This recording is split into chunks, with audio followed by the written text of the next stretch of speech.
ओम श्री साई साधु वर्धनाय नमः।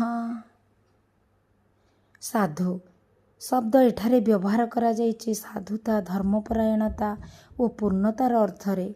बाबा जो मानकु निर्वाचन करती सेमानक भितरे से ए सबु गुणर परिवर्धन करिथांती। से कहते अभ्यास, अनुभूति और उत्तम चरित्र होउछि साधनार फल और ए फल भर्ती होई रही सद्गुणर अमृत रस।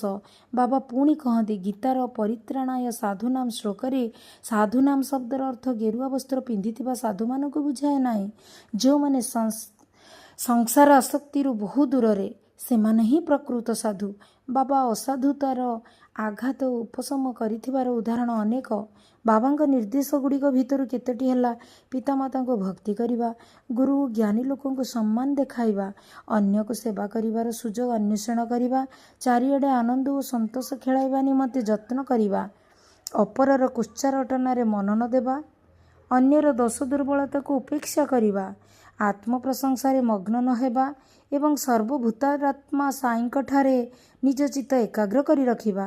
यही सब निर्देश पालन कले आम भितर थिबा साधुतार विकास और प्रकाश घटिबो।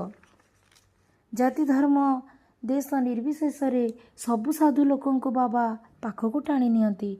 फल तांकर प्रेमर अधिकारी हेबा निमंते प्रत्येक निज निजर दोष और दुर्गुण गुड़ी को देखी से गुड़िकर निराकरण करी सबु बाटरे भल हेबा पई उत्साहित होइथांती।